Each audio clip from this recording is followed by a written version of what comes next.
In just 29 seconds, $47 million vanished from explanation. Kash Patel didn't expect the documents. He didn't see Rosa DeLauro's trap coming. Cameras caught everything. The chamber went dead silent. What did the Connecticut congresswoman reveal that made Trump's FBI pick crumble like a house of cards? At 7:30 a.m., Kash Patel's black SUV pulled up to the Rayburn House office building. He stepped out wearing his signature navy suit, American flag pin, gleaming, carrying a briefcase stuffed with talking points. Supporters lined the sidewalk, chanting his name as he walked past. What Patel didn't know was that Rosa DeLauro sat in her office, surrounded by stacks of documents, and investigators who had been working for 2 months. Her chief of staff, Maria Santos, laid out the evidence timeline. "Congresswoman, we have everything: bank records, email chains, contract proposals. This isn't just conflict of interest. This is coordinated corruption." At exactly 2:47 p.m. on November 8, 2025, the House Appropriations Committee hearing room buzzed with tension. Mahogany desks arranged in perfect rows, C-SPAN cameras rolling, gallery packed with lobbyists, FBI agents, and Trump supporters. Kash Patel walked in like an investigator who had seen too many lies. Navy suit pressed, FBI files tucked under his arm, confidence radiating from every step. His supporters packed the gallery, expecting another masterful performance from Trump's chosen FBI director nominee. Rosa DeLauro sat like a senator carved in granite. Her silver hair perfectly styled, reading glasses perched on her nose, a thick manila folder positioned strategically in front of her. The 80-year-old Connecticut Democrat had been waiting for this moment for months. "Mr. Patel," DeLauro began, her voice cutting through the chamber's murmur, "you've made some very bold claims about FBI efficiency over the past several months. You've appeared on numerous television programs, written op-eds, and testified before various committees about what you describe as massive waste within the Bureau. I'd like to explore those claims in detail today." Patel leaned into his microphone, that familiar smirk playing across his face. "Congresswoman, I stand by every word I've said about the need for comprehensive reform at the FBI. The American people deserve an intelligence agency that operates with maximum efficiency and minimal waste. For too long, the Bureau has been bloated with unnecessary bureaucracy, outdated procedures, and frankly, spending patterns that would make any private sector CEO cringe. The FBI needs reform, not more taxpayer money thrown at problems that could be solved with proper oversight and modern management techniques." "Stop right there." DeLauro's hand shot up. The room froze. "Mr. Patel, I appreciate your passion for efficiency, but I want to make sure we're dealing with facts, not campaign rhetoric. Let's examine your specific claims with the precision they deserve." At exactly 2:49 p.m., DeLauro opened her folder, papers rustled, cameras zoomed in. "Mr. Patel, on October 15, 2024, you testified before Senate Judiciary that, and I'm reading directly from the transcript, FBI operations could be streamlined by $400 million annually without affecting core functions, particularly in areas of administrative overhead, redundant cybersecurity protocols, and outdated field office management systems. Those were your exact words. Do you remember making that specific testimony under oath?" Patel's jaw tightened slightly. "Congresswoman, I believe efficiency improvements are always possible in any large organization, and I stand behind my assessment that the FBI, like many federal agencies, has room for operational improvements. However, I think it's important to understand that my recommendations were based on extensive analysis. Mr. Patel, I asked you a simple question. Do you remember making that specific statement? Yes or no?" "Yes, I made statements about efficiency improvements, but the context and methodology behind those numbers is crucial for this committee to understand. We can't just look at isolated quotes without examining the comprehensive analysis that DeLauro's eyes narrowed.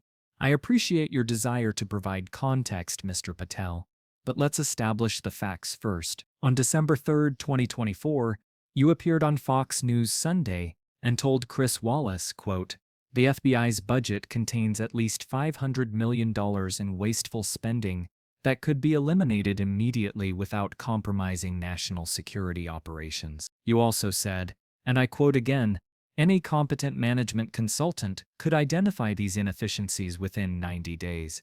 Do you recall making those statements?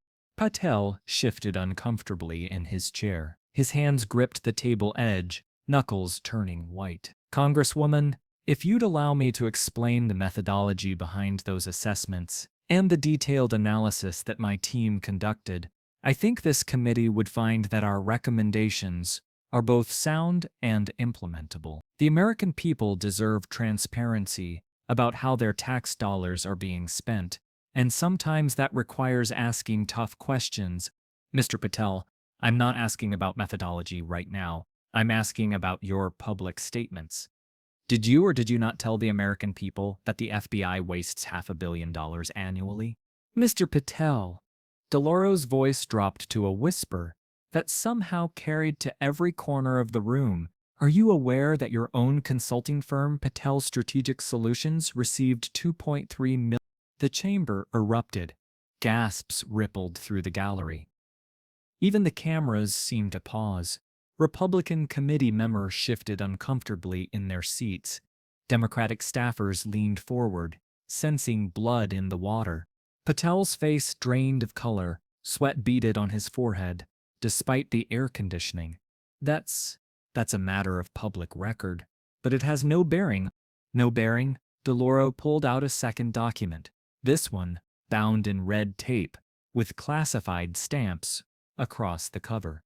Mr. Patel, this is contract PSS 24, your firm's proposal to streamline FBI operational efficiency for $47 million over The gallery fell silent. Committee Chairman Mike Johnson looked visibly uncomfortable. DeLauro continued, her voice growing stronger.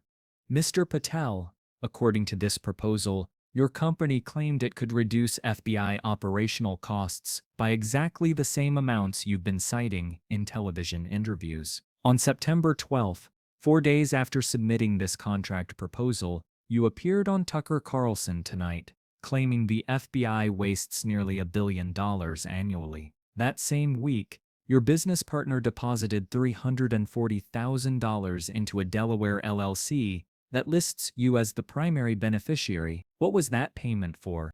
Patel's voice cracked. Congresswoman, I'm not familiar with every business transaction. Not familiar? DeLauro held up a bank statement.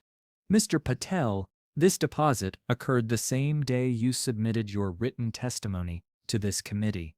The memo line reads, FBI contract prep payment. Are you telling us you don't remember receiving $333,000? At exactly 2:21 p.m., the clock started ticking. Mr. Patel, DeLauro continued, her voice steady as steel, you've spent months traveling around this country, appearing on television programs, writing opinion pieces, and testifying before Congress about the FBI's alleged wasteful spending. You've built your entire public profile on the claim that you can identify and eliminate hundreds of millions of dollars in bureau inefficiencies. But here's what troubles me, Mr. Patel. While you've been publicly criticizing the FBI's budget, you've simultaneously been positioning your private consulting firm to profit from the very reforms you've been advocating. Isn't that correct? Patel's hands trembled slightly. Sweat began to form on his forehead, despite the air conditioning. Congresswoman, that's a serious allegation, and I want to be very clear that my consulting work has always been conducted with the highest ethical standards. Any suggestion that my public service recommendations have been influenced by private business considerations is not only incorrect, but frankly insulting to my record of service to this country. The proposal you're referencing was submitted as part of a routine government contracting process. Mr. Patel, I'm not making allegations. I'm stating facts. Let me ask you directly. When you submitted your firm's proposal to provide FBI efficiency consulting services for $47 million over 3 years, did you disclose to the contracting office that you were simultaneously being considered for FBI director? Congresswoman, the timeline you're suggesting is not accurate, and I think it's important that this committee understand that the proposal was submitted before my nomination was even. Before your nomination, DeLauro's eyebrows shot up dramatically. Mr. Patel, I have the documents right here. This contract proposal is dated September 8th. Your nomination was announced by President Trump on August 15, 2025. That's 3 weeks later, not before. Would you like me to show you the timestamps on these documents? The room fell into complete silence. Republican committee members began studying their phones intensely. Democratic staffers leaned forward, sensing the kill shot approaching. 10 seconds. Patel's mouth opened. No words came out. Mr. Patel, did you coordinate with the Trump transition team to create FBI budget talking points that would benefit your consulting business? 15 seconds. Patel's face turned red. That's a conspiracy theory. Mr. Patel, I have emails. DeLauro held up a printed stack. September 12, 2025. Your email to Trump advisor Steve Bannon, FBI narrative working perfectly. $47 contract approval expected post-confirmation. 20 seconds. The room was tomb silent. Mr. Patel, did you lie to Congress about FBI budget needs to enrich yourself? 25 seconds. Patel's voice cracked. The context. These documents are taken out of. 29 seconds. Complete silence. Mr. Patel, are you using your FBI nomination to secure the largest government contract in your company's history? Patel slumped back in his chair. His FBI files scattered. The confident investigator had become a cornered suspect. DeLauro wasn't finished. At 2:52 p.m., she delivered the killing blow. Mr. Patel, this morning your business partner David Bernhardt withdrew Patel Strategic Solutions from federal contract consideration. In his statement, he said, and I quote, "We cannot proceed with contracts that appear to create conflicts of interest for our founder's public service." Patel's head dropped. I wasn't informed of that decision. Mr. Patel, your own business partner thinks your FBI nomination is compromised by financial conflicts. How can the American people trust you to lead the FBI when your own company won't trust you to handle their contracts? The gallery exploded. Reporters furiously typed. Republican committee members whispered urgently to their staff. Democratic members sat back with satisfied expressions. Fox News cut their live feed. CNN broke into regular programming. Within minutes, Patel contract scandal was trending worldwide. And Real Idolito Trump posted, "Fake news attack on great patriot Kash Patel." By 3:15 p.m., Patel's nomination was effectively over. By 4:30 a.m., 3 Republican senators had withdrawn their support. Senator Susan Collins released a statement. These financial conflicts raise serious concerns about his judgment. The fallout was swift. FBI agents began calling Democratic congressional offices, expressing relief. At 6 p.m., Trump's team was in crisis mode. In the White House residence, Trump screamed at his advisors, "How did an 80-year-old grandmother make us look like idiots?" Rosa DeLauro had dismantled one of Trump's most controversial picks in under 30 minutes.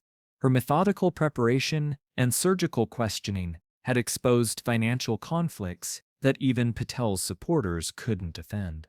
The $47 million crisis wasn't about FBI efficiency. It was about personal enrichment disguised as public service. Patel had spent months building a narrative about FBI waste while secretly positioning his company to profit from the reforms he advocated. 2 weeks later, When asked about her performance, DeLauro simply smiled. I did my homework. I always do my homework. But privately, she told her staff something different. That young man thought he could fool an old lady. He learned the hard way that experience beats arrogance every single time. The investigation didn't stop with Patel's withdrawal. DeLauro's evidence sparked a broader FBI inquiry into government contracting fraud. 3 other Trump nominees quietly withdrew their names from consideration after learning that DeLauro's team was reviewing their financial records too. 6 months later, Patel Strategic Solutions declared bankruptcy. David Bernhardt cooperated with federal investigators in exchange for immunity. The $47 million contract became evidence in a federal corruption case that sent shockwaves through Washington's consulting industry. Sometimes the strongest weapon isn't a badge or subpoena. It's truth, archived and revealed at exactly the right second. What happens when someone who built their reputation on investigating corruption gets investigated themselves? If you can't handle transparency about your own business deals, should you be trusted with the FBI's secrets?